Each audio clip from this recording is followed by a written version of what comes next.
The day I turned 18 was the day Massachusetts officially fired me as a human being. That's not how Mr. Holloway said it. He used softer words. Transition. Independence. A new chapter. But I knew the truth. I was being cut loose. I stood on the porch of the Northgate group home at 7:43 in the morning, watching my breath turn white in the November air. The sky was the color of dirty dishwater. Rain that couldn't quite commit to falling drifted sideways through the air, soaking into my donated jacket. The jacket was too big in the shoulders, too short in the sleeves, a perfect fit for nothing. In my arms, a cardboard box. Inside the box, my entire life. A few changes of clothes, a toothbrush, a photograph of a woman I barely remembered, the last birthday card my mother ever wrote me, the corners soft from being held too many times, and a manila folder thick with paperwork that documented every single day of the last 2 years. Every meeting, every meal, every measurement of a life that was never quite mine to begin with. That was it. That was 18 years. Mr. Holloway sat in his beige sedan at the curb, the engine running. He was a tired man with kind eyes and a permanent crease between his eyebrows. The kind of crease you get from worrying about things you can't fix. I'd had a lot of social workers. Most of them looked through me. Mr. Holloway always looked at me. That counted for something. He rolled down the window. "Ready, Adelaide?" Nobody called me Adelaide. Not really. My mother had picked that name when she was 22 and full of dreams about old Hollywood and grandmothers in rocking chairs. But everybody who actually knew me called me Della. Everybody who actually knew me was dead. "Ready," I lied. The door felt heavier than it should have. The seat smelled like stale coffee and printer toner. I set the cardboard box on my lap and held it the way you'd hold a sleeping child. Carefully, like it might break. Mr. Holloway pulled away from the curb. I didn't look back. We drove in silence for a long time. The wipers kept a slow, steady rhythm against the windshield. Thump, thump, thump, like a tired heartbeat. The radio was off. He never played music. I think he thought it would be unprofessional somehow, like he wasn't supposed to enjoy anything during the workday. I watched the city slide past the window. The downtown glass towers gave way to brick row houses. The row houses gave way to flat industrial blocks where the buildings were the color of old chewing gum. We were headed to a place called Maplewood Plaza, which was neither a plaza nor anywhere near a maple tree. It was a state-subsidized building on Industrial Drive. 3 months. That was what they were giving me. 3 months of rent paid by the state of Massachusetts. After that, I was on my own. A starting line. Or a cliff. Same thing, depending on where you were standing. "There's one more thing," Mr. Holloway said. His voice broke the silence so suddenly I jumped. He reached into the back seat, hauled something heavy onto the console between us. A toolbox. Old. Red. Rusted along the seams. The kind of thing your grandfather might have owned, except mine were both gone before I could remember their faces. "This was your father's." The words landed strange in my chest. My father. I hadn't said those words out loud in 2 years. I'd thought them. I'd whispered them in the dark when I couldn't sleep. But I hadn't said them. Not since the day a woman with sad eyes sat me down in a beige room and told me he was dead. Construction accident. Sudden. They were sorry for my loss. Were there any next of kin they should call? There weren't. It was just me. It had been just me for a very long time. His landlord had it in storage, Mr. Holloway said, his voice softening. It's all that was left. The rest of his belongings were disposed of. "I'm sorry, Adelaide. I took the toolbox. It was heavier than I expected." I turned it over in my hands, felt the weight of it, the cold metal, the dents along the corners that told stories I would never know. This was the sum of a man's life, a box of tools, A man I'd been told was a drunk who couldn't hold a job. A man who'd left me with nothing but his absence and a name nobody used. This was my inheritance. A hammer, some screwdrivers, a box. There's a matter of his property to settle, Mr. Holloway added. I'll call you about it in a few days. It's just a formality. I nodded. I didn't ask what he meant. I was too tired to ask anything at all. The apartment was on the third floor of a concrete block that smelled like fresh paint and old loneliness. Mr. Holloway helped me carry my things up the narrow stairwell. The bulb on the landing was burned out. Somebody had taped a piece of paper to the wall that just said, "Working on it," in black marker. But the paper had yellowed and curled at the edges. It had been working on it for a while. Room 307. He turned the key, pushed the door open. The room was small, clean, crushingly empty.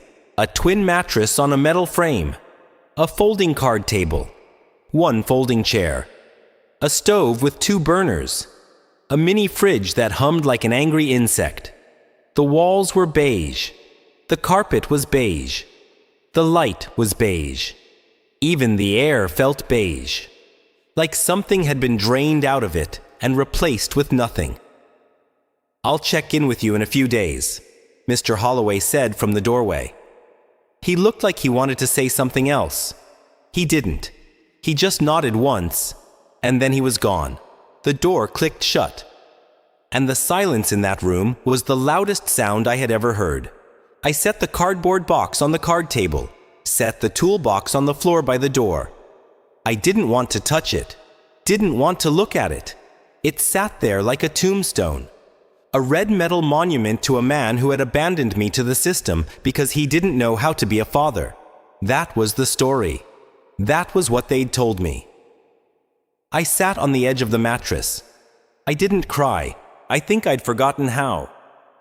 For 3 days, I did nothing. I sat by the window and watched the rain. I ate saltine crackers from a sleeve I'd taken from the group home. I drank water from the tap because I was afraid to spend any of the $342 in my checking account. The future was a vast gray ocean, and I had no boat and no oars, and no idea which direction was the shore. The numbness was a kind of armor. But on the 4th morning, something cracked. A small thing. A stupid thing. I couldn't even tell you what it was. A sparrow on the windowsill, maybe. The way the light fell on the floor. Something tiny and stubborn flickered to life inside me. A spark in the cold ash of who I used to be. The toolbox. I had to know. I dragged it into the middle of the room and sat down on the floor in front of it. My fingers shook a little when I clicked open the metal latches. They sprang up with a sharp, satisfying snap that echoed off the bare walls. The top tray was exactly what you'd expect. Screwdrivers with worn wooden handles, a heavy hammer with a chipped claw, pliers, wrenches, a clattering plastic case of mismatched sockets. The metal smelled like oil and machine grease and something else underneath. Something organic. Something I couldn't quite name until I leaned closer and breathed it in. Sawdust. My father had smelled like sawdust. I remembered that. I remembered him lifting me up when I was very small. The smell of his coat. The roughness of his cheek. A laugh that came from somewhere deep in his chest. I'd buried that memory so deep I didn't even know it was still there. But now, in the smell of an old toolbox in an empty apartment on a gray November morning, it came rushing back. I sat very still. I didn't want to lose it. I lifted the top tray out and set it on the floor beside me. Underneath, in the bottom of the box, there was just one thing. It wasn't a tool. It was a key. Long, heavy, made of dark iron. The head shaped like a 4-leaf clover with delicate ornate cuts along the edges. The teeth complex and uneven, like a puzzle made of metal. It was rusted in places. Deep blood orange rust that flaked off onto my fingers when I picked it up. This wasn't a key to a car, or a house, or a padlock. This was the kind of key you saw in old movies. The kind that opened treasure chests, castle doors, secrets. Tucked next to it was a small piece of paper, yellow with age, folded into a tight little square, the creases sharp like it had been folded the same way for a very long time. My fingers trembled. I unfolded it. Written on the inside, in a neat compact script I vaguely recognized from old birthday cards, was an address.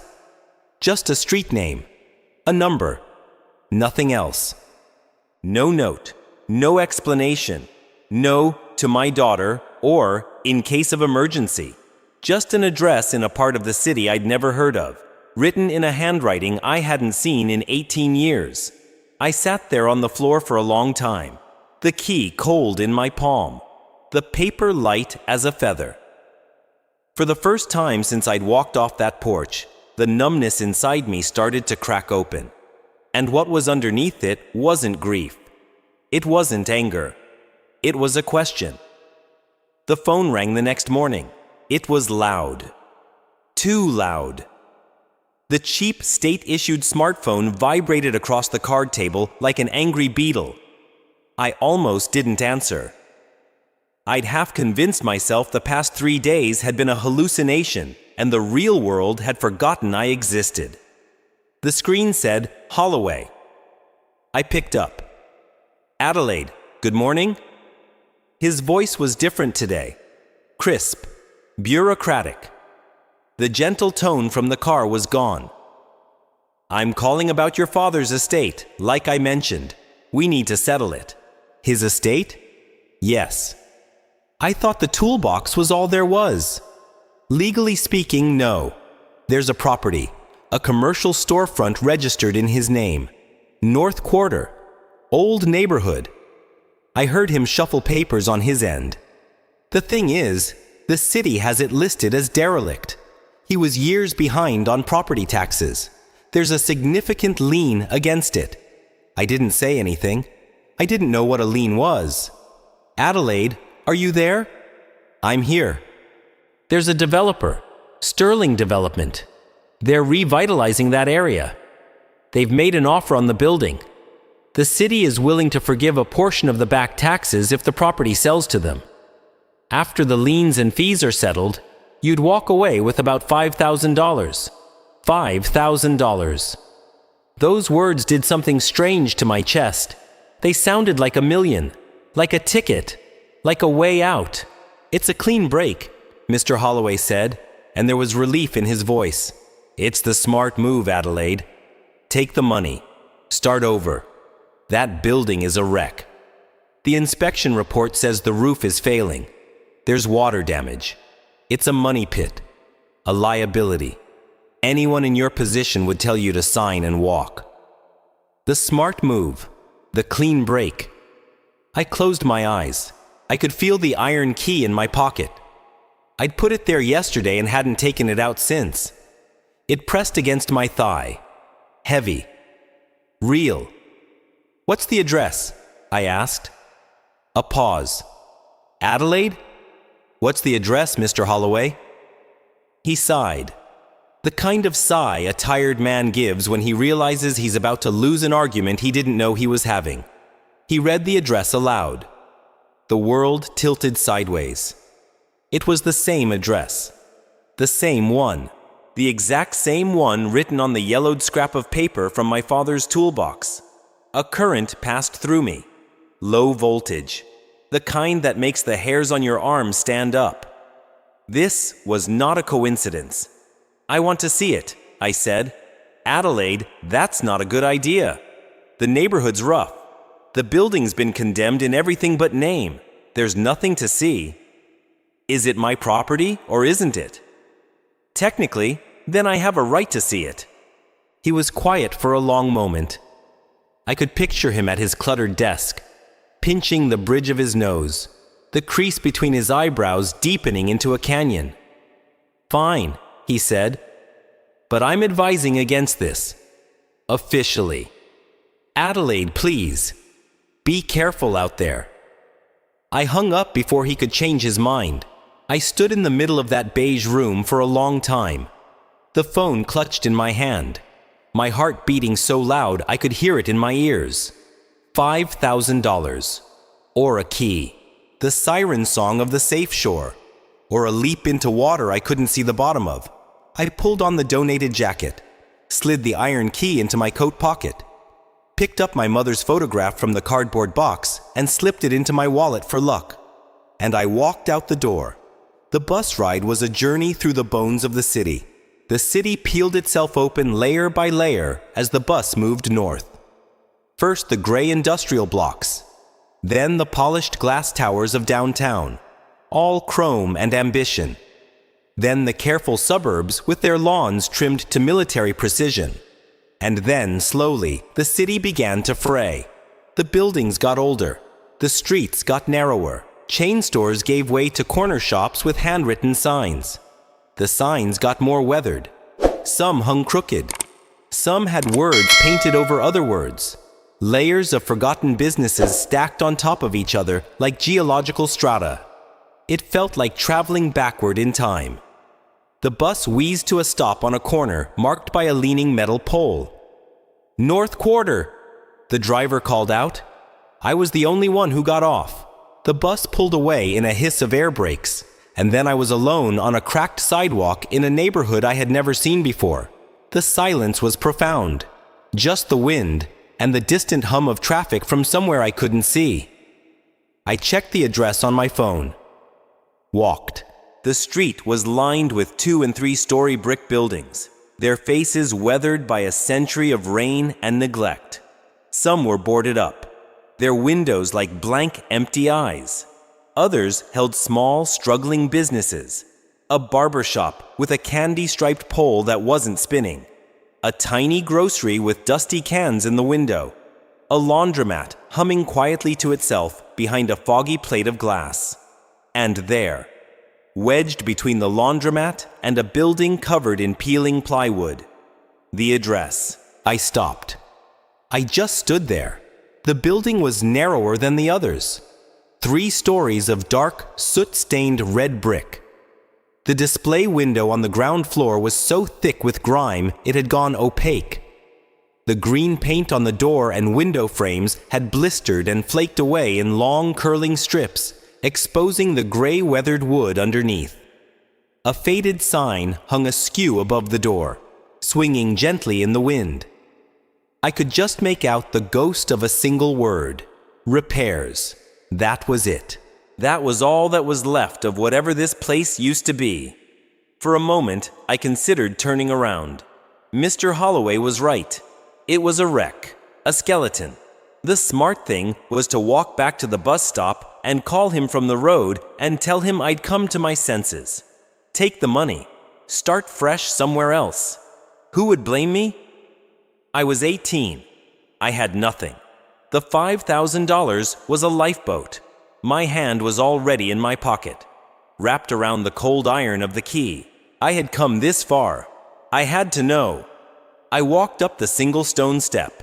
There was a large black iron lock set into the wood just below the brass handle, as old as the door, as rusted as the key. With a hand that trembled more than I wanted to admit, I lifted the key from my pocket, lined it up with the keyhole. The teeth aligned perfectly with the complex shape of the lock. It slid in. For a second, nothing happened. I held my breath. I expected it to jam, to break, for this whole ridiculous detour to end right here, with me standing on a stone step in a neighborhood I didn't know, holding a useless key in a forgotten lock. I turned it. There was a horrible scraping shriek of metal on metal, a sound like something being torn apart after 100 years of silence. And then, deep inside the door, a heavy, satisfying thunk as the bolt slid back. It worked. The key worked. I took a step back, my heart hammering against my ribs. The door was unlocked. I put my hand on the brass knob. It was cold, worn smooth in the place where 1,000 hands had pushed it open across 100 years. I pushed. The door groaned in protest. It opened. Into darkness. Not complete. There were boards on the windows, but a single brilliant spear of sunlight stabbed through a crack in one of them, illuminating a swirling galaxy of dust motes. It looked like stepping into a photograph, a moment frozen in amber. The air inside was thick and still and old. It smelled like a story. Old wood, dry dust, a faint metallic tang underneath, a clean note of oil and solvent. And underneath all of that, like the bass note of a chord, the smell of leather and sawdust, the smell of my father. I stepped inside. The door swung shut behind me. Silence. Slowly, my eyes adjusted, and the room began to resolve itself out of the shadows. I was in a long, narrow space. The front half was a shop. A wooden counter ran along one wall. Behind it, shelves rose to the high pressed tin ceiling. Everything was draped in white cotton dust cloths. The cloths made the room look haunted, lumpy, indistinct, silent shapes waiting under their shrouds. I walked forward. My footsteps echoed off the wooden floor. I reached out and touched one of the cloths. It was heavy, stiff with years of accumulated dust. I took a corner between my thumb and forefinger and pulled.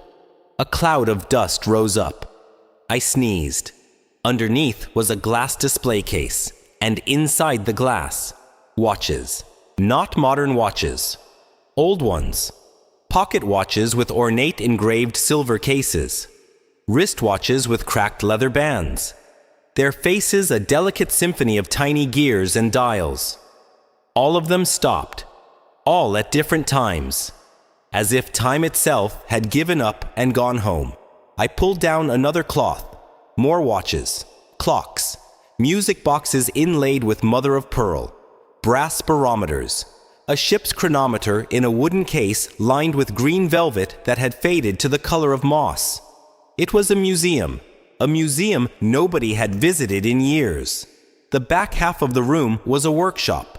A heavy wooden workbench sat under a tall window so encrusted with grime it barely let in a sliver of gray light. Tools hung in neat rows on a pegboard above the bench. Tiny screwdrivers with color-coded handles. Brass hammers no bigger than a finger.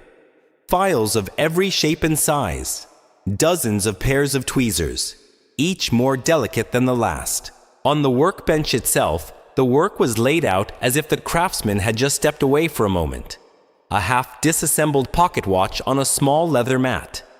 Tiny screws arranged in a precise row, each one no bigger than a grain of sand. A jeweler's loop, the kind that screws into your eye, sitting on its side, the lens pointing up at the ceiling. Waiting. I walked toward it, slowly, as if I might wake somebody up. This wasn't the workshop of a drunk. This wasn't the workshop of a man who couldn't hold a job. This was order, patience, skill so fine it bordered on miraculous.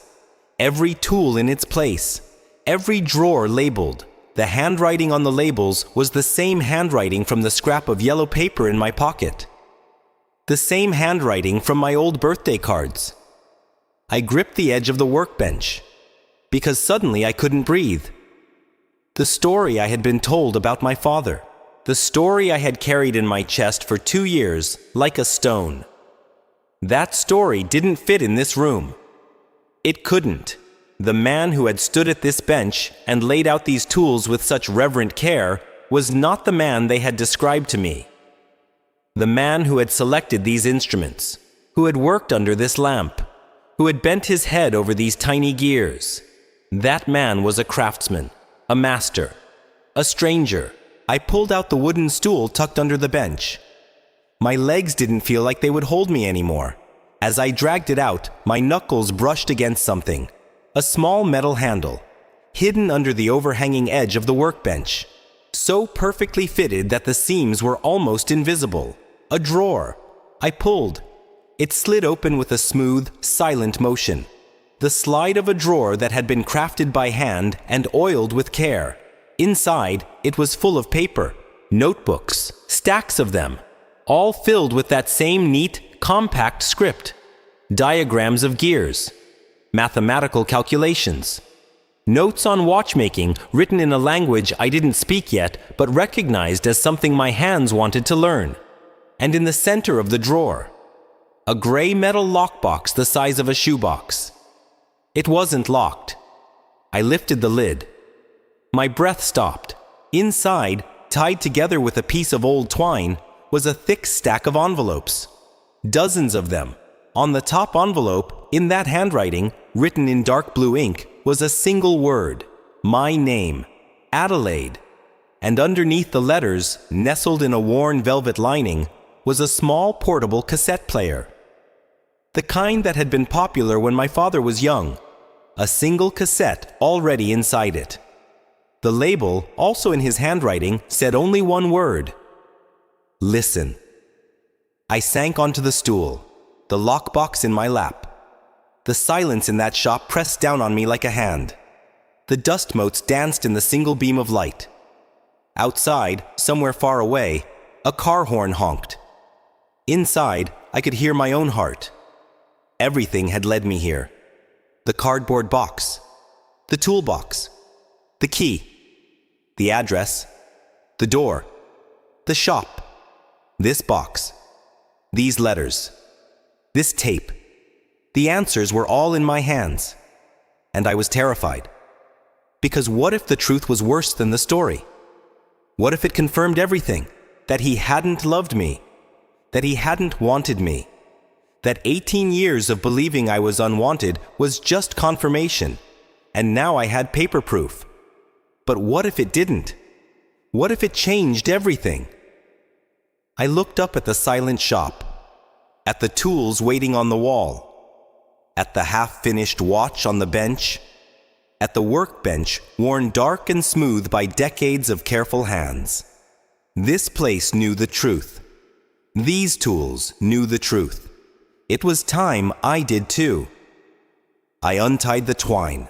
I lifted the cassette player out of the lockbox. My hands were steadier than I expected. Maybe because they wanted this. Maybe because they had been waiting for this their whole lives. I pressed play. For a long moment, there was only the soft hiss of magnetic tape. The sound of a cheap recorder spinning slowly in the silence of a forgotten room. And then, a voice. Adelaide. I stopped breathing. It was hesitant, rough, older than I remembered. But it was him. The low, comforting rumble I'd heard in my dreams for 18 years and tried to convince myself I'd made up. It was his voice. It was my father. If you're hearing this, he said, it means two things.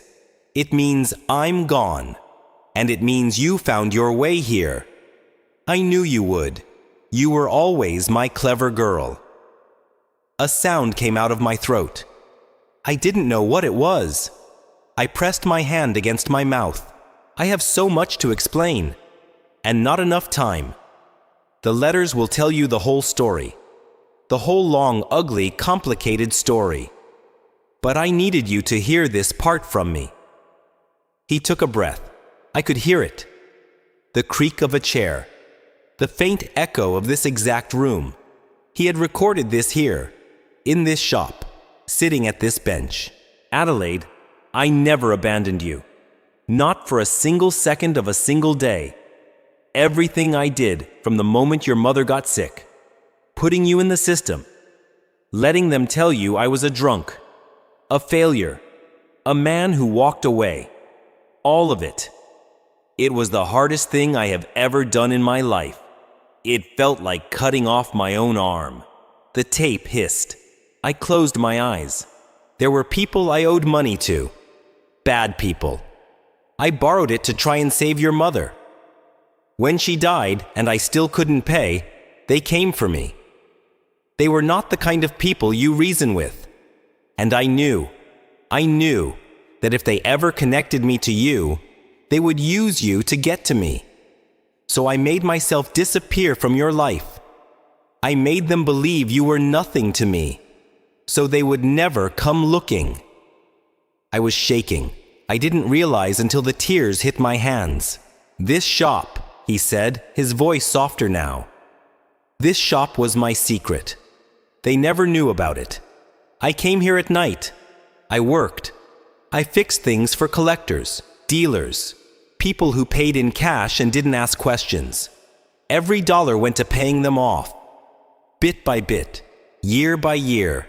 And whatever was left, I saved. I saved it for you. For the day I could come back. He stopped. I heard him breathe. I was close, Adelaide. So close. A few more months. And I was going to come for you. I was going to walk into whatever office they had you in and sign whatever papers and bring you home. And I was going to teach you everything. Your hands. You have your mother's hands. Steady. Patient. You'd be a natural at this. The tape hissed. A long pause. When he spoke again, his voice was different. I guess I ran out of time. A pause. They must have figured out I was almost clear. Or maybe they just got tired of waiting. I don't know. It doesn't matter now.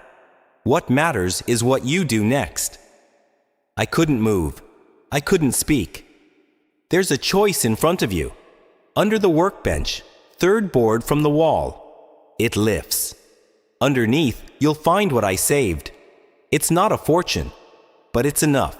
It's enough to pay the back taxes on this place, to turn the lights back on, or it's enough to buy you a bus ticket to anywhere you want to go.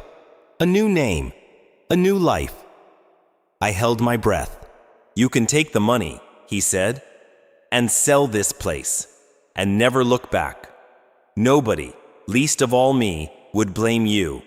It's the easy road. It's the safe one. I want you to know that's a choice. I will love you for either way. A pause. Or you can stay. The tape hissed. You can make this place your own. You can learn what I never got to teach you. The knowledge is in the notebooks, in the work itself. This place. This is more than a building, Adelaide. It's where your grandfather stood. It's where I stood. It's a home. If you want it to be. The tape clicked. The hiss stopped. The silence that rushed back into the shop was different now. It wasn't empty. It was full of his voice, his love, his sacrifice. The shape of a man I had never been allowed to know. Finally taking up space in the world again, I sat there for a long time. I didn't cry the way I expected to. It came in slow waves, quiet, like the tide. The story in my chest cracked open. The stone I had carried for 2 years split right down the middle, and what came out of it wasn't what I expected. What came out of it was a father. A father who had loved me enough to disappear. A father who had spent the last years of his life in a forgotten shop in a forgotten neighborhood, fixing other people's broken things, saving every dollar he could, building a way home. For me. I picked up the first letter.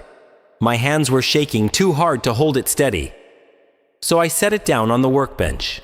I smoothed the envelope with my palm. I lifted the flap. The letter was dated 3 weeks after I'd been taken into care. My dearest Adelaide, today they took you. I watched from a block away.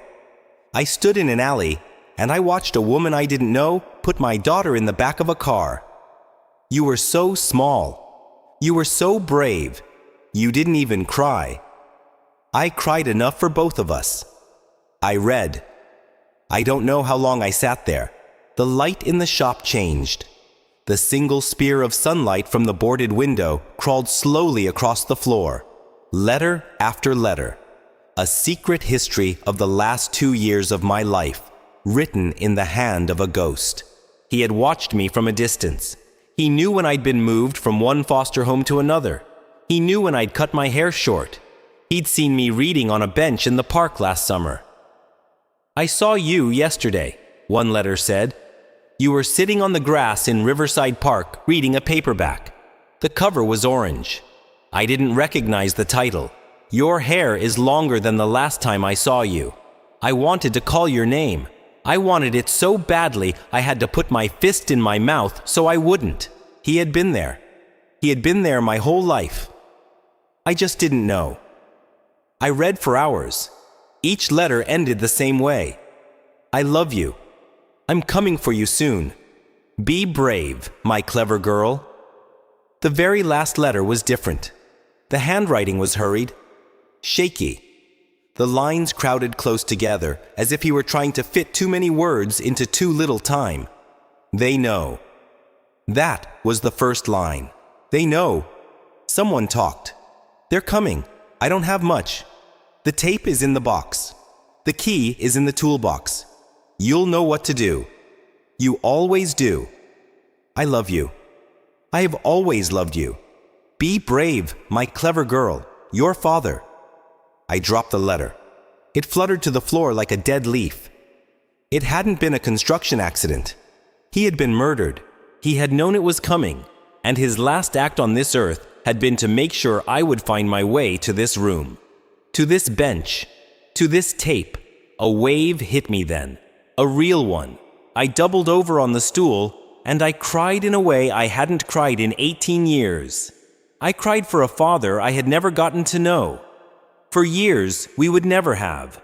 For a sacrifice I had never been allowed to see. For the terrible, beautiful, impossible weight of his love, which had been there the whole time, hidden under a story I had been told to believe. I cried until I couldn't anymore.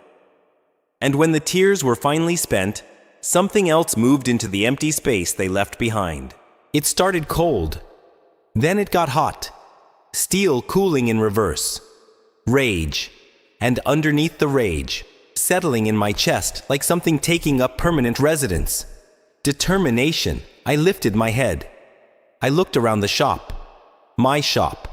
The tools on the wall. The clocks under their dust shrouds.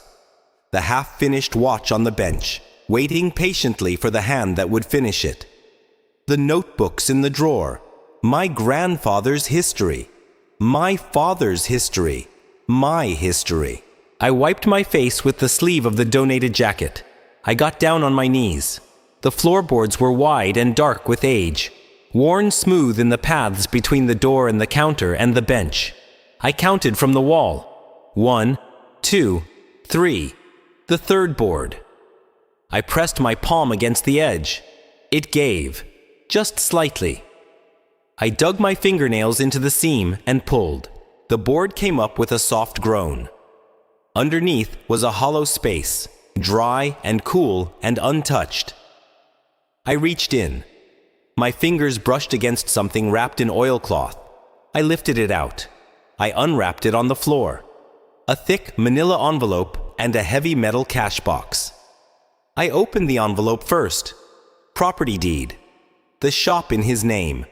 Free and clear. A bill of sale from 40 years ago in a name I'd never heard before. My grandfather. The shop had been in my family for 2 generations. I had a family. I had history. I had inheritance. I lifted the lid of the cash box. Stacks of bills.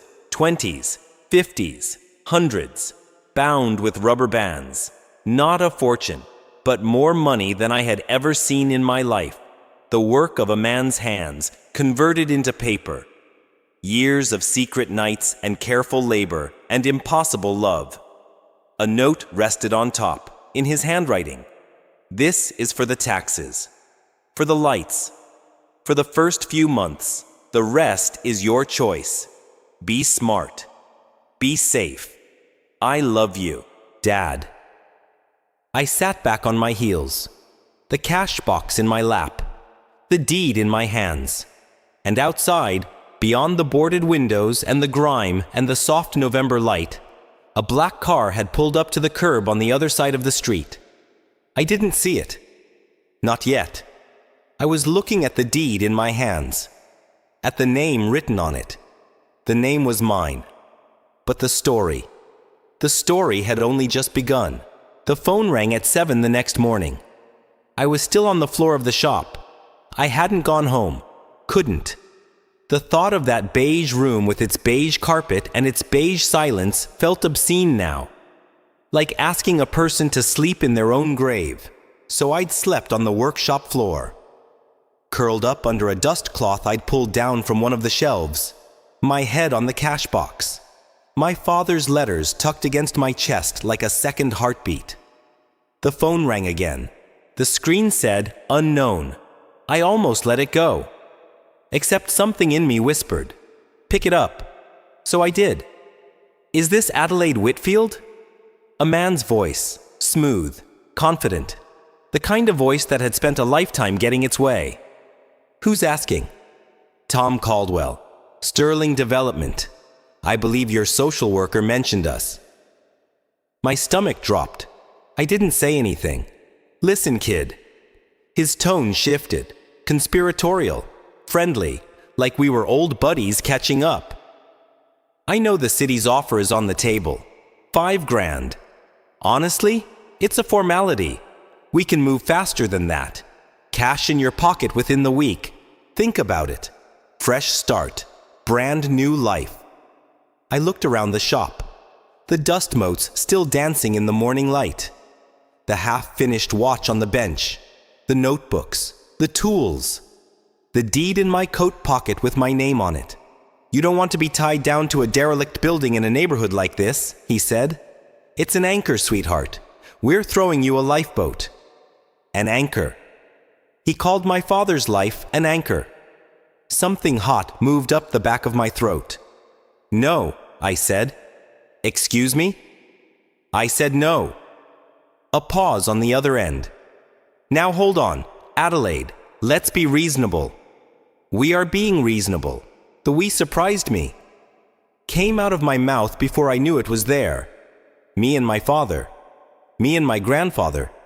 2 generations of Whitfields in this shop, and now me. The building isn't for sale. Kid, listen to me. Don't call this number again. I hung up. I stared at the phone in my hand. My fingers were shaking. But not from fear. From something else. From the thing that had cooled in my chest last night and turned into steel. From a girl who had walked off a porch yesterday with a cardboard box. And a girl who was sitting on a workshop floor today with a deed in her pocket. Those were not the same girl. Not anymore. I called Mr. Holloway. He picked up on the second ring. His voice was already braced for bad news. The voice of a man who had been doing this job for too long. Adelaide, how are you? I'm not selling. A long silence. Adelaide, I'm staying. I heard him exhale. Slow. The kind of exhale that means a man is about to say something he doesn't want to say. Adelaide, we've talked about this.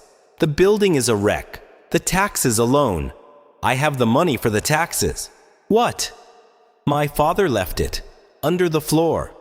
There's enough for taxes and utilities. Enough to start. Another silence. Longer this time. When he spoke again, the bureaucrat in his voice had gone quiet. What was left was something tired. And underneath that, something almost like respect. Adelaide. Yes. Are you absolutely sure about this? Yes. A pause. You can't do it alone. I know. You'll need legal help, permits, inspections. The deed needs to be transferred. The lien needs to be lifted.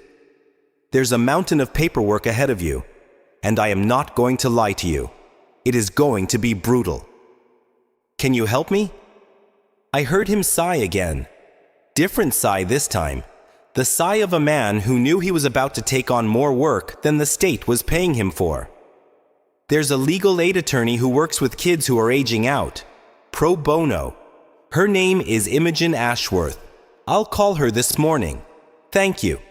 Adelaide, be careful, please. The neighborhood. The developer. I don't know what you're walking into. Promise me you'll be careful. I looked out through the boarded window at the gray morning street. I promise. I hung up. And I stood there. In the middle of my father's shop. And then I picked up a broom. The dust on the floor was inches thick in places. It rose in clouds with every stroke of the broom. It coated my hair, my hands, my throat. It got in my eyes. I sneezed until my ribs ached. I tied an old bandana over my mouth that I'd found in a back closet, and I kept sweeping, bag after bag of dust and debris. I uncovered the history of the floor as I worked. Dark stains where oil had dripped from 1,000 watches. Tiny scratches from dropped tools. The faint outline of where a chair had sat for so many years it had worn its shape into the wood. Each sweep of the broom was an act of reclamation. I wasn't just cleaning a floor. I was clearing away the silence. I was making room for something new. I found a bucket, a spigot in the back room. The water that came out was the color of weak tea, but it cleared after a minute. I tore a dust cloth into rags. I went to the windows. I scrubbed. I scrubbed until my arms shook, until the grime ran down the glass in long brown rivers and dripped onto the floor I had just swept. I had to start over. I didn't care. When the first window pane came clean, the light hit the workshop floor in a perfect rectangle of pale silver November sun. It was the first new light to enter that room in 2 years. I put my hand on the glass. I cried again, but softer this time, like rain. That night, around 8, somebody knocked on the front door. I froze. I was on a stool at the workbench. I had been pretending to study one of my father's notebooks. I say pretending because the words inside it might as well have been Greek. Tourbillon, escapement, balance spring. The diagrams looked like the blueprints for a small alien civilization. I had a flashlight in one hand and a magnifying loupe in the other, and absolutely no idea what I was doing. The knock came again. Soft, polite. 2 raps. A pause. One more. Hello. My voice came out smaller than I wanted it to. It's just me, dear. Walter. From next door. I went to the door. I opened it a crack.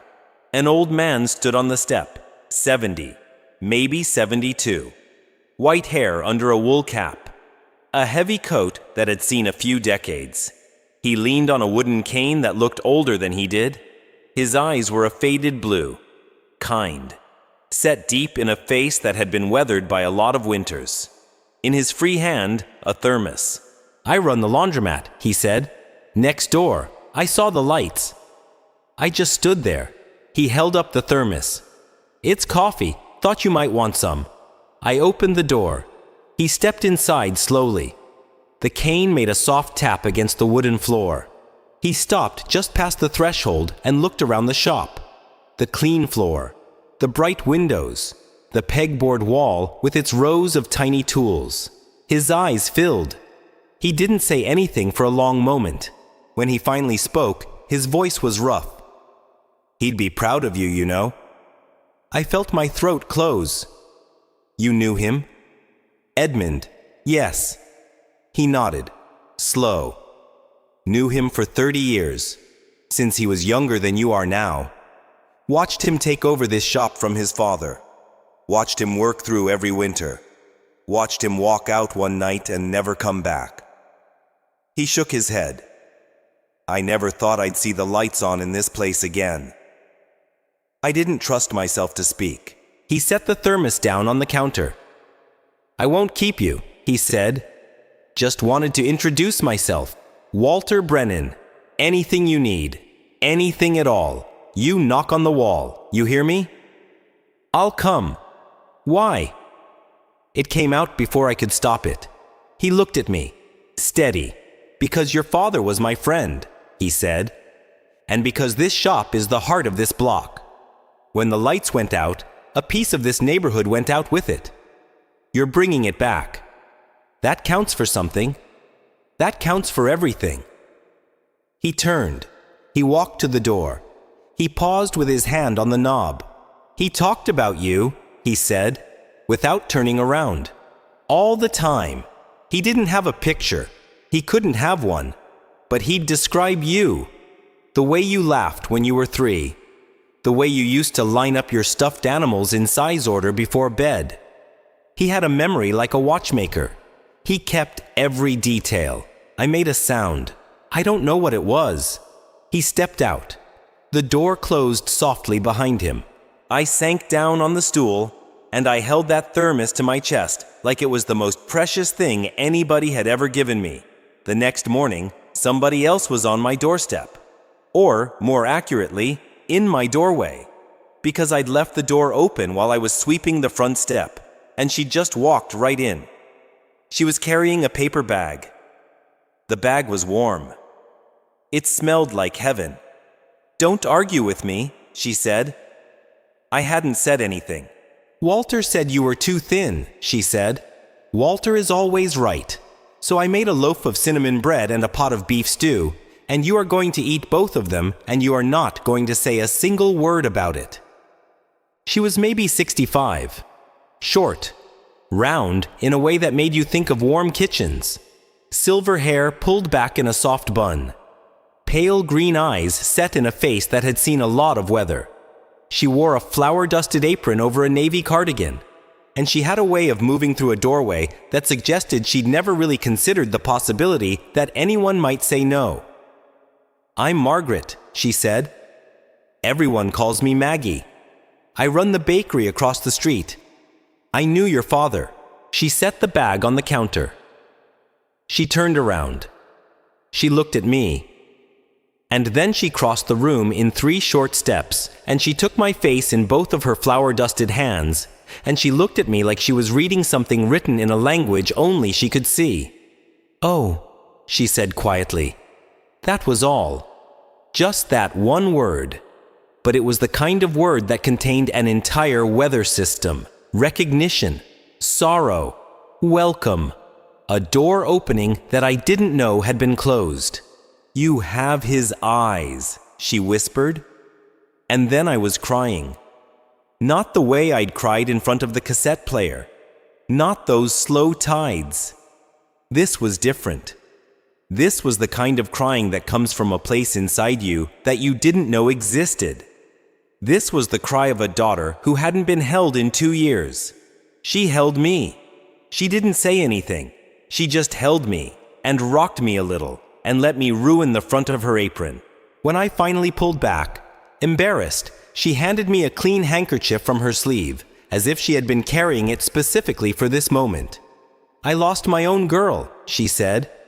22 years ago this March. So I know." I didn't know what to say. "You're not replacing anybody, sweetheart. And neither am I. But you've got nobody. And I've got a whole lot of love sitting around with nowhere to put it. So as far as I'm concerned, we have a very simple arrangement." She tapped my cheek gently. "You eat what I bring you. You let me check on you. You knock on my door if you need anything. Even if it is 2 in the morning, even if you think it is silly, you knock." I nodded. I couldn't speak. She smiled. It was a sad smile, but a real one. "Good," she said. "Now, the cinnamon bread is best while it's still warm." The community came in waves after that. Walter and Maggie were the front edge of something I hadn't expected. A short man with kind eyes named Lorenzo Marchetti walked in the next afternoon. He owned the barber shop 2 doors down. He gave me a haircut for free. He told me about the time my father had fixed his grandmother's pendant watch, the one she'd brought from Sicily, the one nobody else would touch.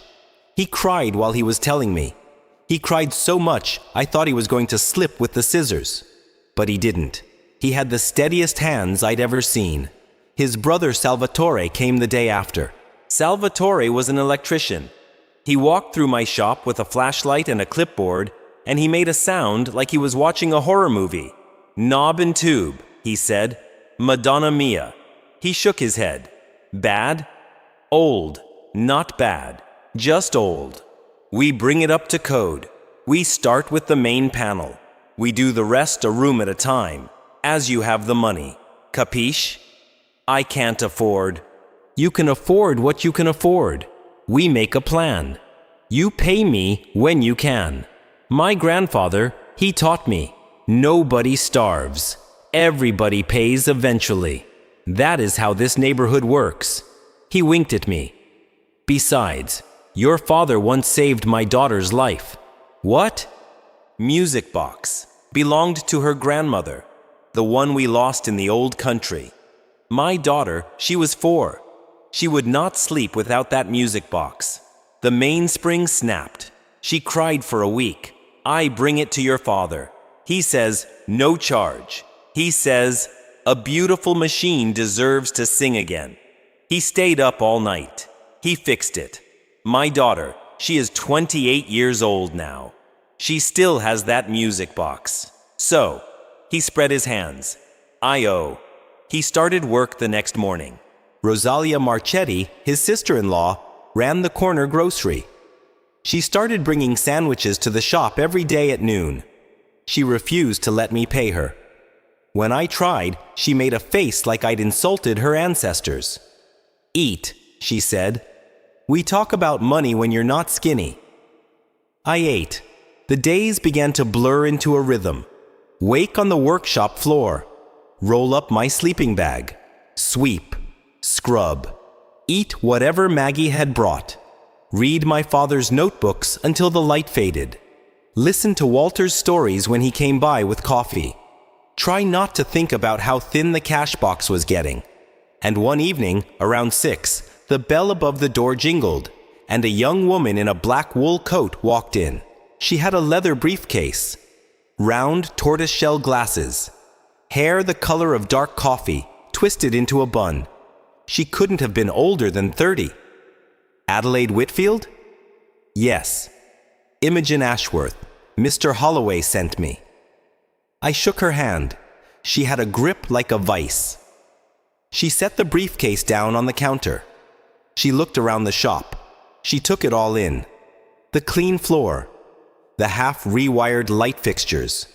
The boarded window I hadn't gotten to yet. All right, she said. Let's save your home. She didn't say it like a slogan. She said it like a sentence in a contract she fully intended to enforce.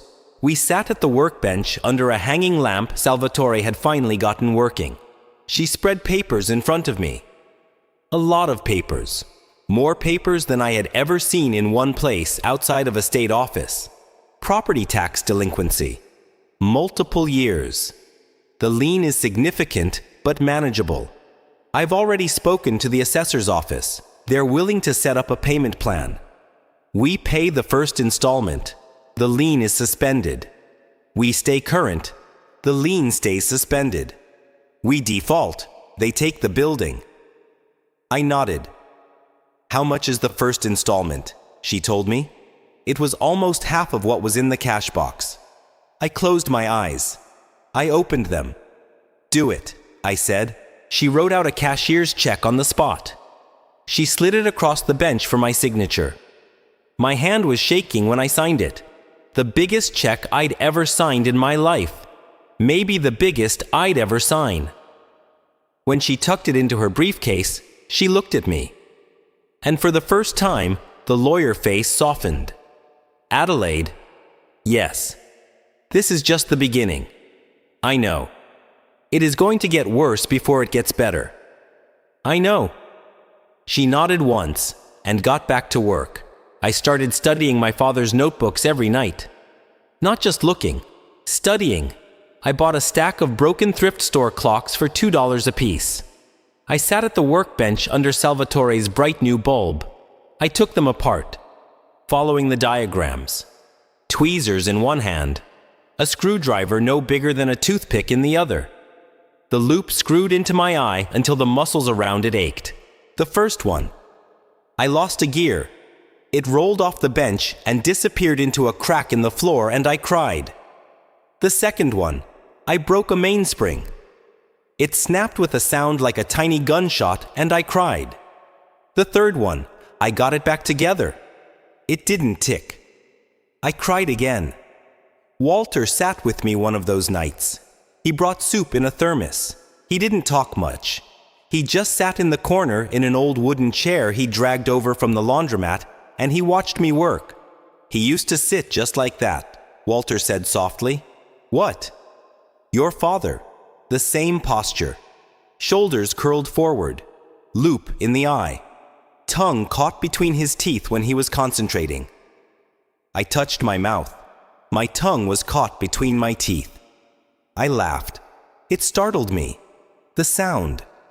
I hadn't laughed in so long it came out rusty. Walter smiled. "There it is," he said. Maggie was the one who told me about the hospital. It was a Tuesday afternoon. She'd stopped by with a thermos of soup and the latest piece of neighborhood gossip. She always brought gossip. It was her gift to me. Tiny, harmless news from a world that had been moving along just fine without me. The barber's wife was pregnant. The woman who ran the dry cleaner had finally quit smoking. Eleanor Whitmore down the block was thinking about putting her mother's old wristwatch in for repair. That last one made my stomach flip. A real customer. A possibility. But that wasn't what changed everything. What changed everything was when I asked. I'd been trying to get up the courage for days. I'd been listening to the cassette tape every night, alone in the shop. Listening to the part where my father's voice cracks when he talks about my mother. Trying to hear what was underneath. And finally, I asked, "Maggie, when my mother got sick." She set down her teacup. She looked at me for a long moment. "What do you want to know, sweetheart?" "Everything." She took a breath. Slow. "Your mother had end-stage kidney disease," she said. "She'd been on dialysis for almost a year. She needed a transplant. There was a match, a living donor. Cousin of hers, I think. I forget the details, but the surgery was expensive. Astronomically expensive. Even with insurance, the gap was more than your father could ever earn in a lifetime." I gripped the edge of the workbench. "He went to the bank," she said. Of course he went to the bank. They turned him down. He didn't have collateral. The shop was already mortgaged. Your grandfather had taken a loan against it years before. So he went somewhere else. He went somewhere else. She paused. "Adelaide, listen to me. Your father did everything a father could do. Everything a husband could do. He emptied accounts. He sold tools that had been in his family for 50 years. And when there was still a gap, he went to a man named Driscoll. Private lender. Cash only. The kind of man who doesn't ask why you need it. Did he get the money? He got the money.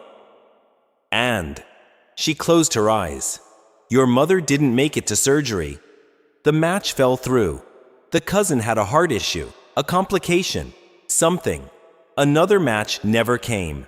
She died 6 weeks after your father borrowed the money. And then he was alone with you. And alone with the debt. And alone with a man named Driscoll, who turned out to be a lot worse than your father had been led to believe." I sat very still. "How much worse?" She looked at me. "Sweetheart, Driscoll didn't work alone." A pause. "He wasn't a man. He was an arm." "An arm of what?"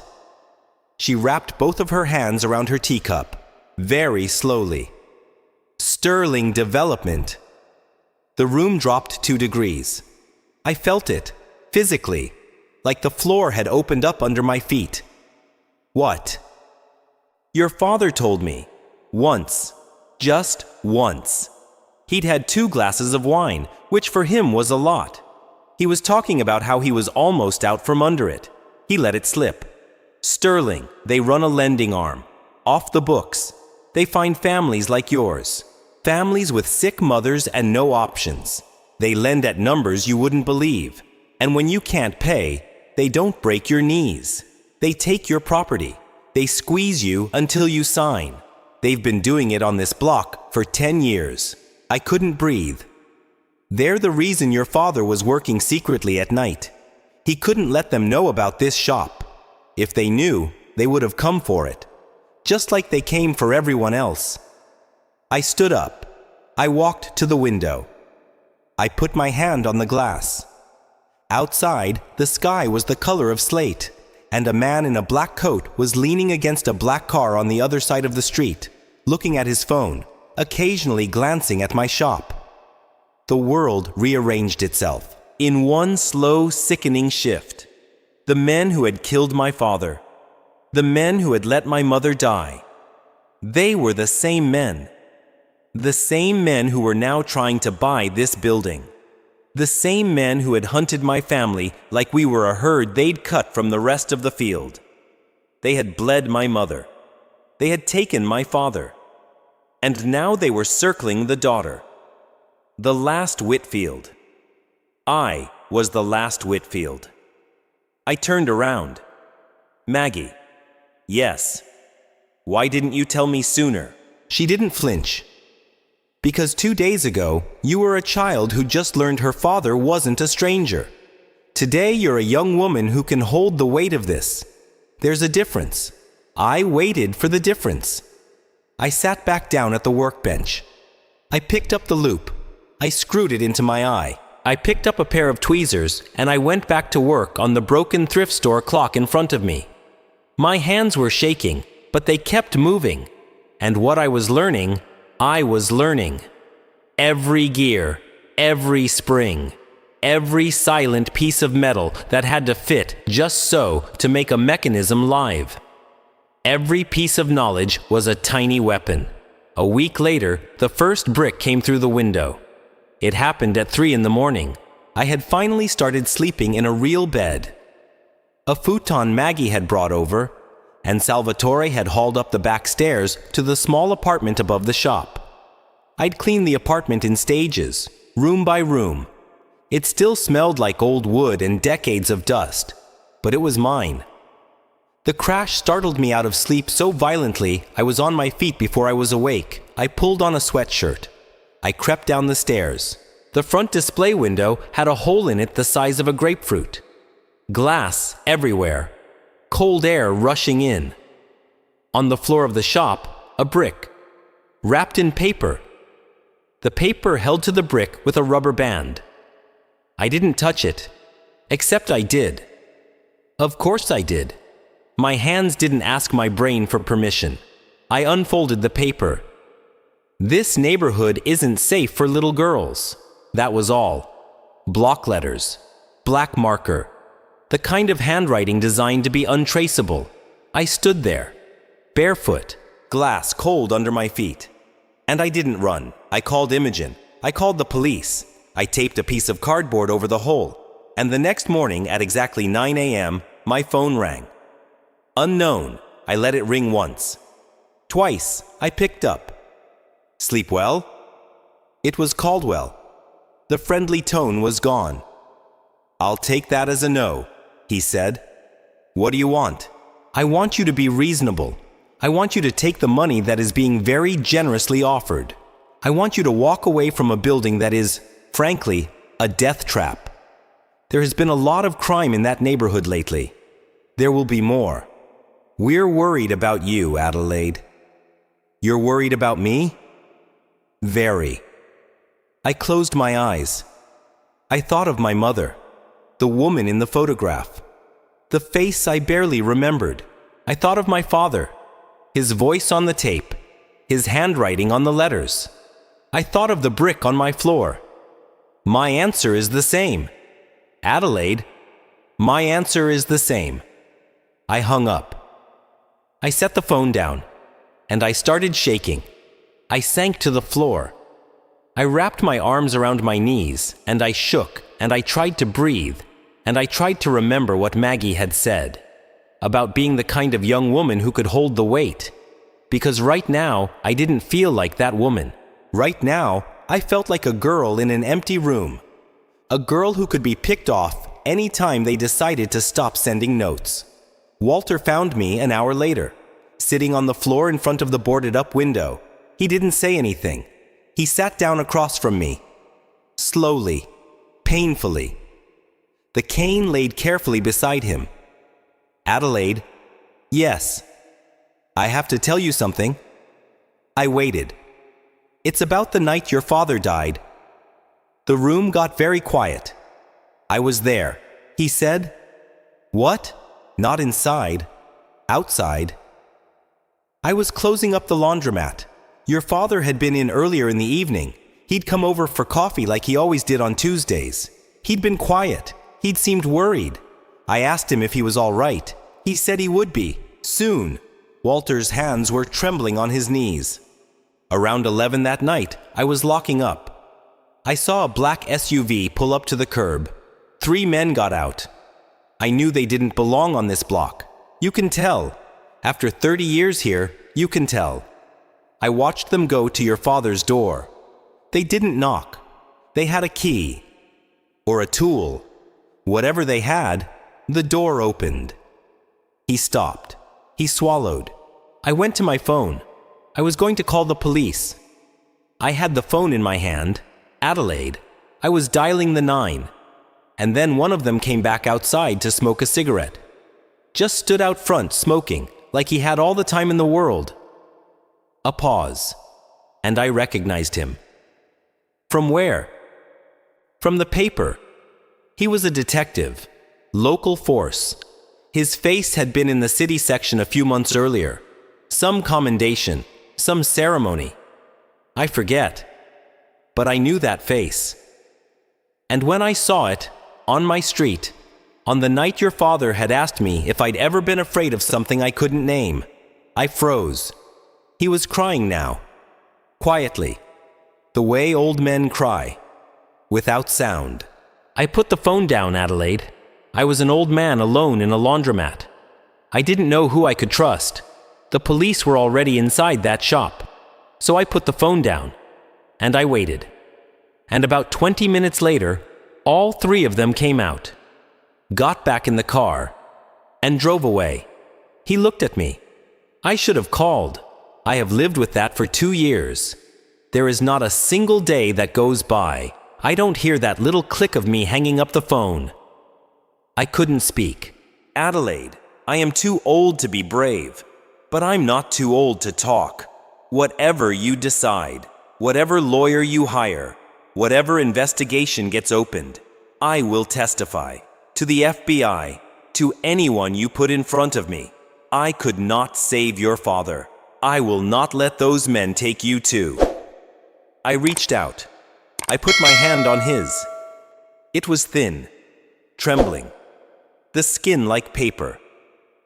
I'm so sorry, he whispered. You don't owe me an apology, Walter. I owe him one. Then we'll get him one. That night, I went back to the workbench. I picked up the half-disassembled pocket watch my father had left behind.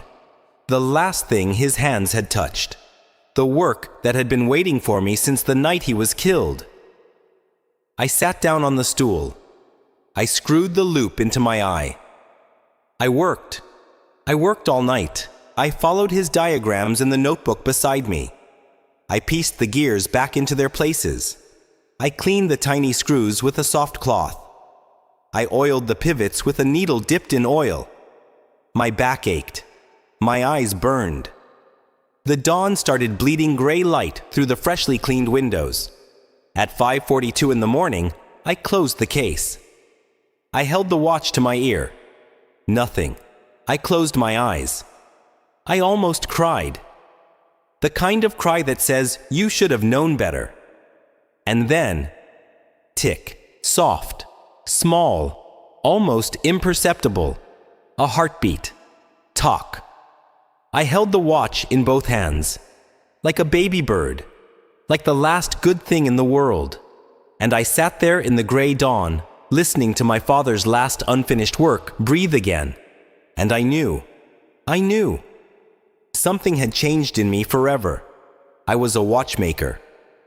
A week later, Imogen Ashworth came through the door with a folder under her arm. She didn't say hello. She just set the folder down on the workbench. Sterling has filed a motion with the city, she said. They are arguing the building is unsafe and a hazard to the public. They are asking the city to seize it under the eminent domain clause. There will be a public hearing in 30 days. If we lose, the city takes the building and the developer buys it from the city for almost nothing. I looked at her. What do we need to win? Witnesses, documents, something that proves the building is safe and that the developer is acting in bad faith. I looked at my father's notebooks on the shelf above the workbench. I'd been studying the watchmaking diagrams for weeks.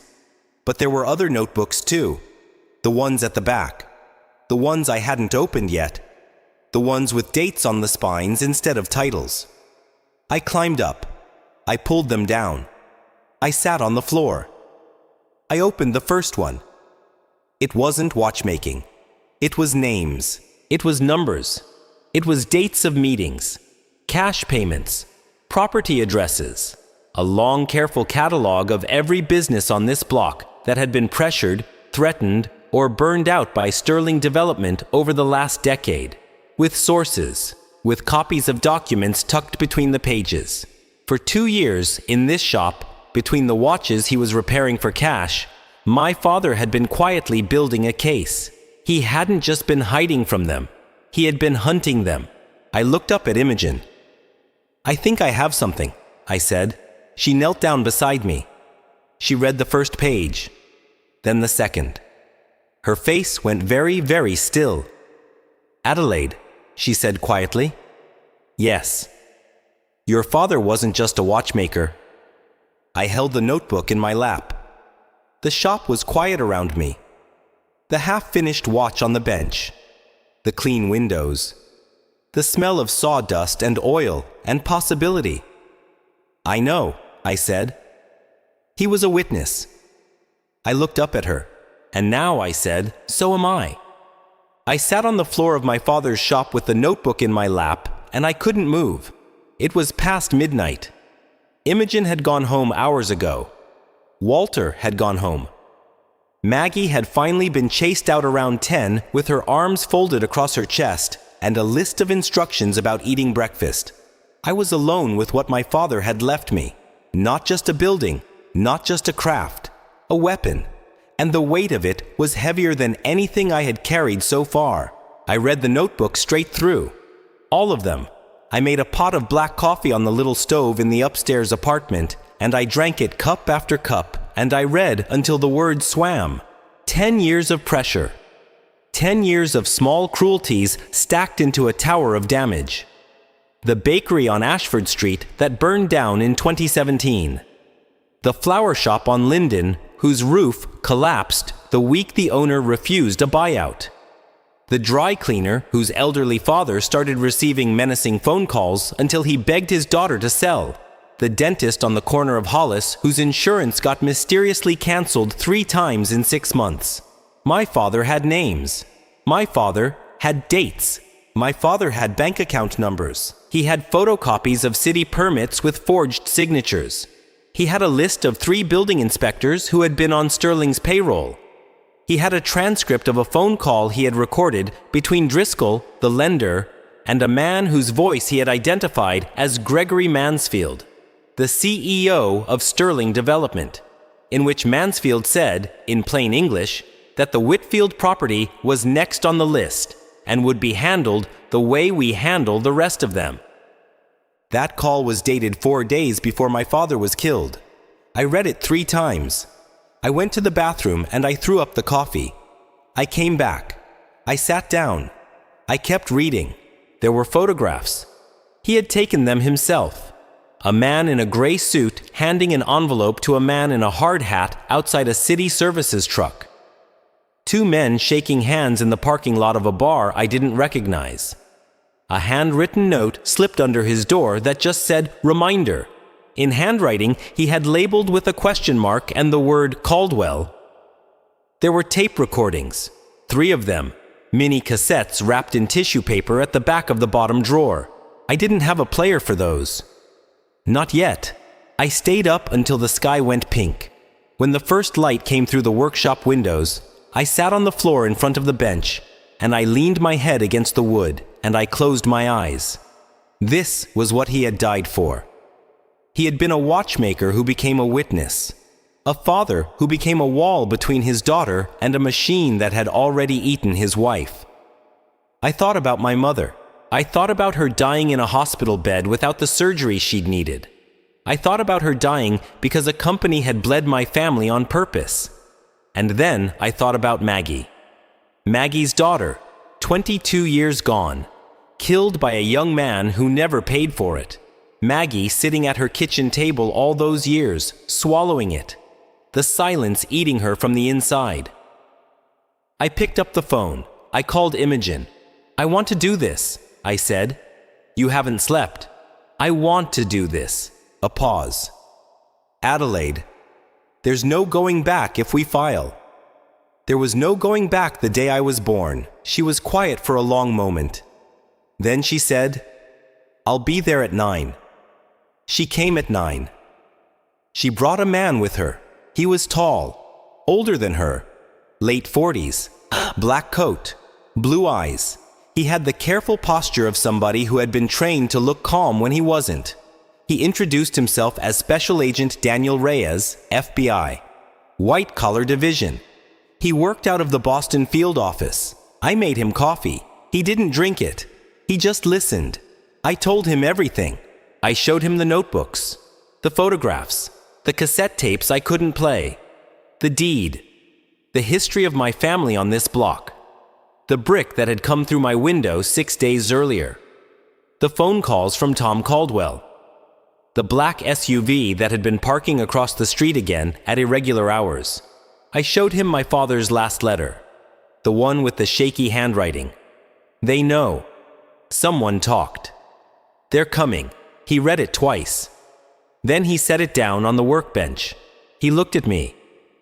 Miss Whitfield, Della, I want to be honest with you. We have been looking at Sterling Development for almost 3 years. We have suspicions. We have rumors. We have a few cooperating witnesses who got cold feet.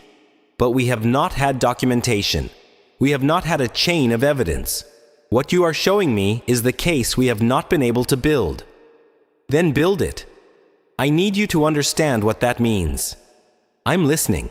It means you become the most important witness in a federal investigation against people who have demonstrated a willingness to kill. It means we will need to take steps to protect you. It means your face does not appear in any newspaper. It means you do not give any interviews. It means you operate this shop. You go on with your life. You let the public hearing about the building happen as scheduled.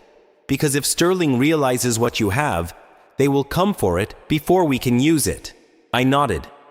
Della. Yes. I am going to ask you a question, and I need you to answer it honestly. Okay. Are you afraid? I looked at him. I looked at Imogen. I looked at the workbench.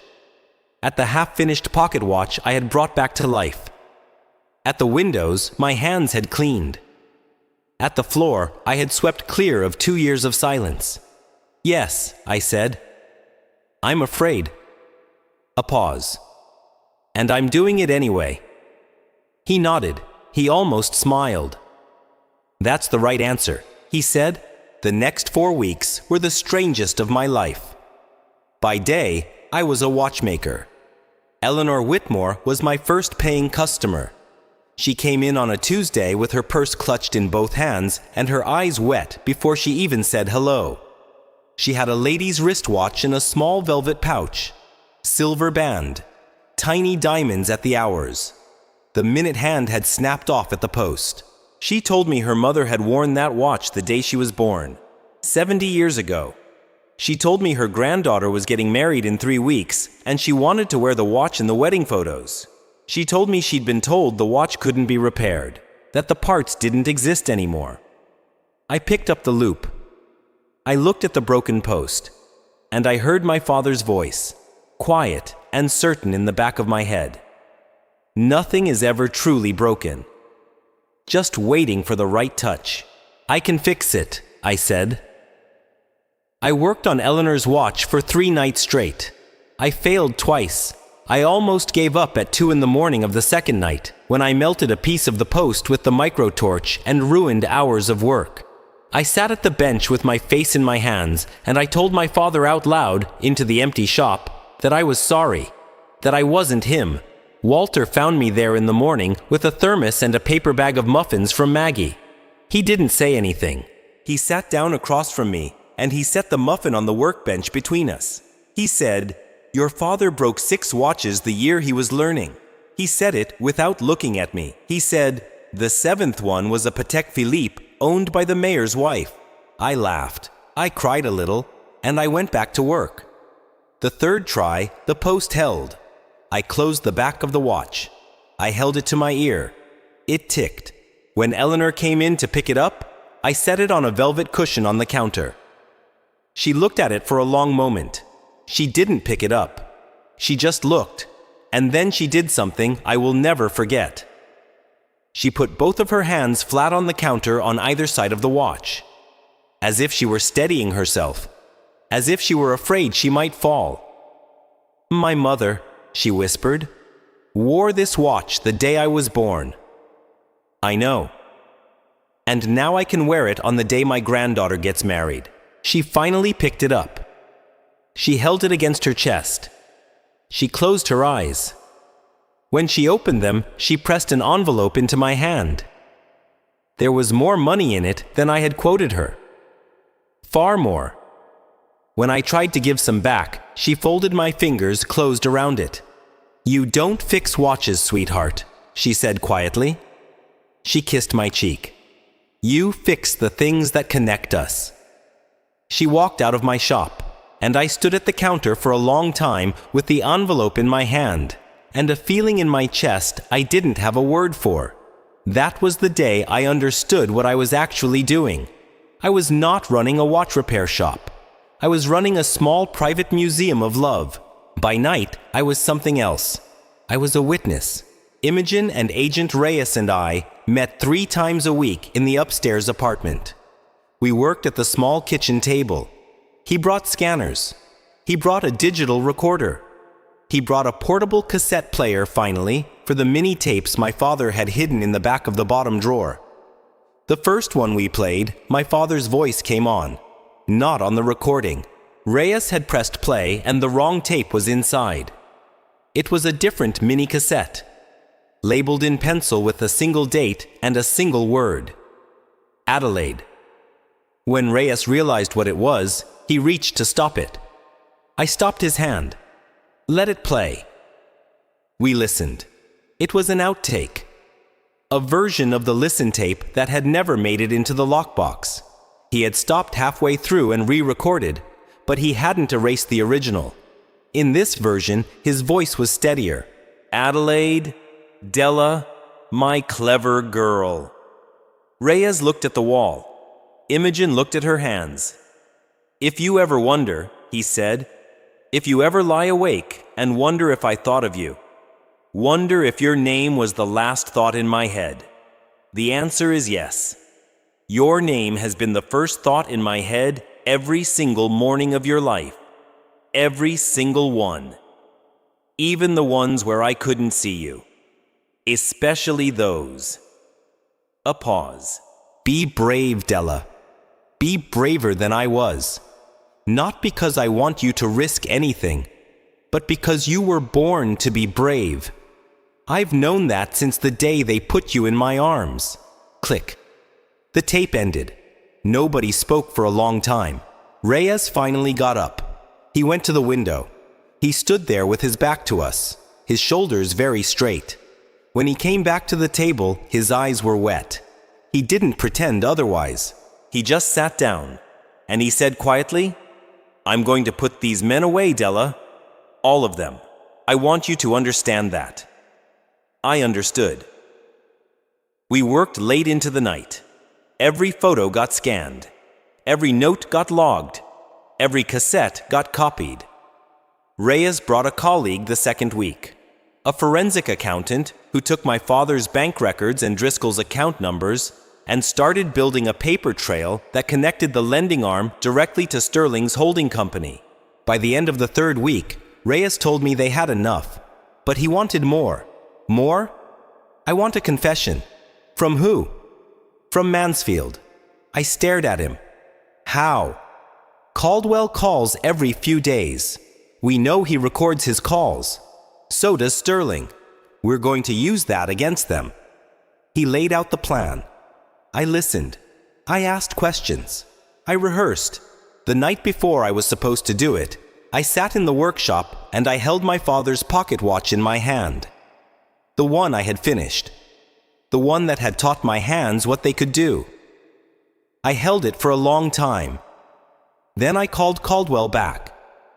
The phone rang twice. He picked up. "Adelaide, I want to talk." A pause. I could hear the smile crawling into his voice. I'm so glad to hear that, sweetheart. We can have you out of there by Friday. Not over the phone. What? I want to meet. Tomorrow, 8 p.m. Here, at the shop. Adelaide, you and Mansfield, both of you. I want to look him in the eye when we sign. After what he's done to my family, I am owed at least that much. A long silence. He doesn't usually. Then no deal. I hung up. I sat on my hands so they wouldn't shake. He called back 9 minutes later. 8 p.m., he said. Tomorrow, he'll come. I didn't sleep. The next day moved in slow motion. I cleaned the shop. I cleaned a shop that didn't need cleaning. I rearranged the watches in the display case. I rearranged them back. I made tea. I forgot to drink it. I made more tea. I went upstairs. I went back down. I sat at the workbench. I read the same paragraph of one of my father's notebooks 4 times without taking in a single word. At 7, Reyes and his team arrived through the back alley. They wired me. The mic was tucked under the collar of my sweater. There was a battery pack at the small of my back. They tested it 3 times. They told me where to stand, where the light was best for the camera in the smoke detector they'd installed that morning. They told me what to say if things went wrong. The phrase, "Let me get you some water," that was the signal. That meant, get me out. They told me Maggie and Walter were across the street, in the back of the laundromat, with 2 more agents. I was not alone. I had to keep telling myself that. I was not alone. At 7:55, the black sedan pulled up to the curb. 2 men got out, Caldwell and another man, older, mid-60s, silver hair, tailored coat, the kind of face that had spent a lifetime smiling at boards of directors. He carried himself like a man who had never once stood in a room he hadn't been invited to. Gregory Mansfield. He was smaller than I'd imagined. Funny how monsters always are. The bell above the door jingled when they walked in. I had polished it that morning. It sounded clean. "Adelaide," Mansfield said. He extended his hand. His smile was warm, practiced. The smile of a man who had bought and sold 1,000 things by smiling. "I'm so pleased we could finally do business." I didn't take his hand. "Coffee?" "No, thank you." I gestured to the 2 stools I had set up at the counter. He sat. Caldwell stood behind him. I stood across from them. The shop was very still. The clocks on the walls ticked. "You said you wanted to look me in the eye," Mansfield said, his smile holding steady. "Here I am. Look as long as you like." I looked. I looked at him for a long time. I had imagined this moment for 30 days. I had rehearsed what I would say. I had practiced it in front of the mirror in the upstairs apartment. I had a script. I had cues. I had backup phrases for if the conversation drifted. I dropped all of it. What came out of my mouth was something else. "My mother died," I said quietly, "because Driscoll cut off her surgery loan 2 days before the operation. He knew what would happen. So did you. You didn't pull the trigger. You just made sure the gun was loaded. Then you sent your collector for my father. And when he wouldn't sell, you sent 3 men into this shop on a Tuesday night 2 years ago, and you killed him on the floor where I am standing right now." Mansfield's smile didn't move, but something behind his eyes did. "That is quite a story, Miss Whitfield." "It's not a story. You have proof of any of this. I have my father's notebooks. I have his recordings. I have photographs. I have a witness who saw the men who came that night. I have a witness who saw your detective walk out for a smoke afterwards." His smile faltered. Just a flicker. Caldwell shifted his weight behind him. "You're bluffing," Mansfield said. "I'm not." "Then why am I here?" I looked at him. "Because you're a man who needs to hear it from me. Because you have spent 10 years in this neighborhood telling yourself you were just a businessman. Telling yourself the people you bled didn't matter. Telling yourself my mother didn't matter. Telling yourself my father didn't matter. And now I want you to look at me, the daughter of 2 people you killed. And I want you to know that when this is over, I will be the last face you remember from before. Silence. He looked at me. I held his eyes. You know, he said softly, almost to himself. Edmund had the same look, right before. That was it. That was all I needed. But he kept talking. That's the thing about men like that. Once they decide to speak, they cannot stop themselves. They have spent too long being the most powerful man in every room. They cannot tolerate not being heard. Your father, he said, was a watchmaker. He should have stayed a watchmaker. Instead, he tried to be a hero. He thought he was going to walk into a federal building with a folder. He thought he was going to take us down. He should have known better. He should have taken the money, like every other small business on this block. He didn't, so we made the choice for him. A pause. I am not going to make that choice for you, Adelaide. He stood up. I am going to give you a week to think about it. After that, the offer goes away. After that, your problems become more difficult. He buttoned his coat. Be smart, my dear. I didn't say anything. I didn't have to. He turned toward the door.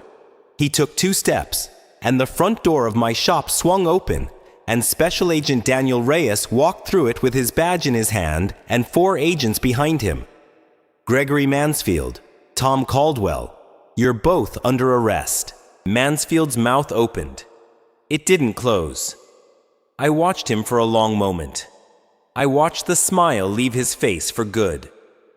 I watched my father's killer become an old man with handcuffs going on his wrists in the shop where I was now standing. A bell above a door. A workshop floor I had swept clean. A daughter who had walked into a forgotten shop with a rusted key and become someone her father would have recognized. I watched them lead him out. I watched them put him in a black car. I watched the car drive away. And then I went upstairs and I sat on the futon and I shook for 2 hours. The arrests made the front page of the morning paper. My name was not in the article. That had been the deal. Reyes had kept his word. The story listed Mansfield and Caldwell and 3 other names. A detective whose name I recognized from Walter's account of the night my father was killed. The 2 building inspectors my father had documented in the notebooks. There were words in the article like RICO and conspiracy and racketeering and federal charges. There was a quote from the United States Attorney's Office that said this investigation had been built on evidence provided by a confidential witness whose identity would be protected. I put the paper down. I went downstairs and opened the shop. A woman came in at 10 with a grandfather clock pendulum that wouldn't keep time. I took it from her. I held it up to the light. I told her I'd see what I could do. The week of the public hearing about the building, the city council voted 6-1 to deny Sterling's motion. The 7th council member abstained. He had been one of the names in my father's notebook. He resigned the following week. He cited personal reasons. The building was mine, truly mine, free and clear. I stood on the sidewalk afterward with Imogen on one side of me and Walter on the other. The sun was out for the first time in a month. Imogen put her hand on my shoulder. Walter looked up at the building, at the sign that had been hanging askew above the door for as long as anybody on this block could remember. He cleared his throat. You know, he said, that sign is a disgrace. I know. You should put up a new one. I know. I painted the sign myself. I did it on a long afternoon in late spring. I had bought a piece of cedar from a lumber yard in the next town over. I had sanded it for an hour until it was smooth as glass. I had pulled out one of my father's notebooks from the back drawer. The lettering on the inside cover was in his hand. Bold, slightly slanted, clean. I copied it. I painted the words in black on the pale wood. I let it dry overnight. In the morning, Salvatore came over with a ladder and a drill. Maggie came with coffee and pastries. Walter came with his cane and a small American flag that I never figured out the significance of. Lorenzo came with his entire family. Rosalia. Imogen took the day off from work. Eleanor Whitmore showed up in a dress. The block was full of people. I climbed the ladder. Salvatore steadied it. I tightened the last bolt. The sign hung above the door, level for the first time in 20 years. Whitfield and Daughter Clocks and Watches Repairs. The whole block clapped. It was a small sound, a neighborhood sound. Nothing like the applause you hear in movies. But it was the only applause I had ever received in my life, and it broke me wide open. Maggie was crying. Walter was holding his little flag against his chest. Eleanor was holding the wristwatch I had fixed up to the sun. I climbed down the ladder. I unlocked the front door. I turned the small cardboard sign in the window from closed to open. The bell above the door rang. It was clean. A year passed. The shop became a real shop. Not just a museum of strange, beautiful things. A place where people came. Word traveled. A grandfather clock from Newton came in on a moving truck. A music box that had belonged to a woman's late husband. A pocket watch from a Marine who had carried his grandfather's timepiece through 3 deployments and finally needed it cleaned. Each one came with a story. Each one was a small private grief. Each one was a small private love. I learned to listen as much as I learned to repair. I learned that the watch was almost never the point. The point was always the person standing in front of me, holding the broken thing in their hands, asking, in the only way they knew how, if it was possible to bring back a person who was gone. I would nod. I would take the watch. I would put it on a velvet mat under a strong light, and I would tell them the same thing my father had told everyone who had ever stood at that counter before me.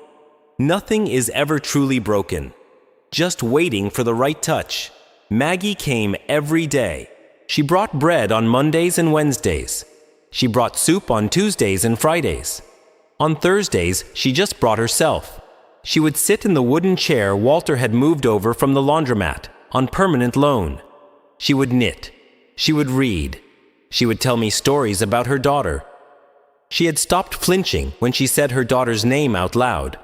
That happened slowly, over months. I noticed when it changed.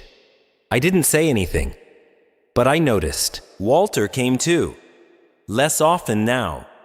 His hip was bothering him more, and the cane was being replaced with a walker by spring. But he came. He sat in the corner with his coffee and his newspaper. He read the obituary section first, the way old men do. He would call out a name now and then, and Maggie would nod, and they would have a small, quiet conversation about who that person had been, and what they had meant to the block, and what would be done about the funeral. I listened. I learned that this is how a community remembers itself. By naming, by gathering, by the slow, patient work of staying. It was a Thursday evening in October when she came in. I had been working on a pocket watch from the 1890s, a railroad watch. The kind that had once been calibrated to the second so trains could run on time.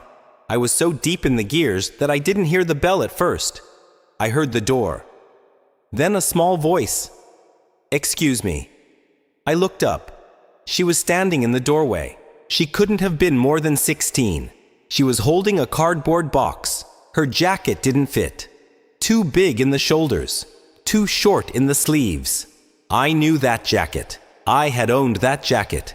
They issued that jacket from the same donation closet I had picked mine from on my last day at Northgate. Her hair was cut short. Her shoes were thrift store. Pink sneakers, a size too big. She looked at the floor. "They told me at the youth center you might be hiring." I set the loop down. I came around the counter. I knelt down. So we were the same height. Her name was Ivy. She was 16. She had come out of the foster system a few months ago, but she'd been placed in a transitional living program. She told me in pieces. She had no parents. She had nowhere to go on the holidays. She had been told by a kind volunteer at the youth center that there was a watchmaker in the North Quarter who sometimes took on apprentices. I did not, in fact, take on apprentices. I had never taken on anybody. I looked at her face. I looked at the cardboard box at her feet. I looked at the way she was looking at the floor as if she were afraid that if she looked up, she would cry. "Come in," I said. I made her tea. I sat her down at the workbench. I pulled out the same broken thrift store clock that had taught me my first lesson. The one I had taken apart and put back together on the worst night of my life. The one whose first tick had told me I might survive after all. I gave her my own loop. "I'm going to teach you something," I said. She looked up. Her eyes were exactly the eyes I had seen in the bathroom mirror at Northgate every morning for 2 years. "You're going to break it the first time," I said. "You'll lose a gear. You will cry. And that will be okay." "Why?" "Because nothing is ever truly broken, Ivy." I put my hand on her shoulder, just waiting for the right touch. She started crying. I didn't say anything. I just sat with her. The bell above the door rang. Maggie came in with a tray of warm rolls. She took one look at Ivy and at me, and she didn't ask a single question. She set the tray on the counter, and she went to the small kitchenette in the back to put on a kettle, as if she had always known there would be another girl one day, as if she had been waiting. Walter came in 5 minutes later. He looked at Ivy. He looked at me. He said nothing at all. He just lowered himself into his chair in the corner, opened his newspaper, and started reading the obituaries. The shop filled up with the small quiet sounds of an evening. The kettle whistling, the pages of a newspaper turning, the soft scrape of tweezers picking up a tiny gear, the ticking of 40 old clocks all keeping their own time on the walls. Outside the windows, the sky over the North Quarter had gone the soft, deep blue of October. The street lamps had come on.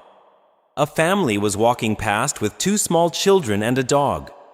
The barber shop was closing for the night. Lorenzo was sweeping his front step. Rosalia was bringing in the milk crates from the front of the grocery. A whole world, a whole neighborhood, a whole life. I looked at the workbench in front of me, at the half-disassembled clock, at the new pair of hands learning, just like mine had learned, at the loop I had given away. I looked up at the wall, the one big clock above the workbench, the grandfather's clock, the one with my own name engraved inside the case. For Adelaide, may time always be kind to you. Love, Dad. I had hung it there the day I painted the new sign. I had wound it that morning. It was ticking now, steady, patient, alive. I turned back to Ivy. Her hands were trembling on the tweezers. I reached out and steadied them with mine. "Like this," I said. And the clocks ticked on. And the dust danced in the lamplight. And the past, the long and terrible and beautiful past, sat quietly in the corner of the room and finally rested. The shop my father had built. The shop my grandfather had bought. The shop a girl with a cardboard box had walked into one rainy November morning, holding a rusted iron key in a coat pocket that didn't fit. The shop was open. The shop was home. And the door, from now on, would stay unlocked for any girl who came looking for it with the right key. The right key. The one nobody else had handed her. The one she had to find herself. The one that had been waiting for her all this time at the bottom of a box she had been told was empty. My name is Adelaide Whitfield, and this is the truth they tried to bury with him. But truth is patient. Truth is a watchmaker. Truth ticks on. Tick, tock.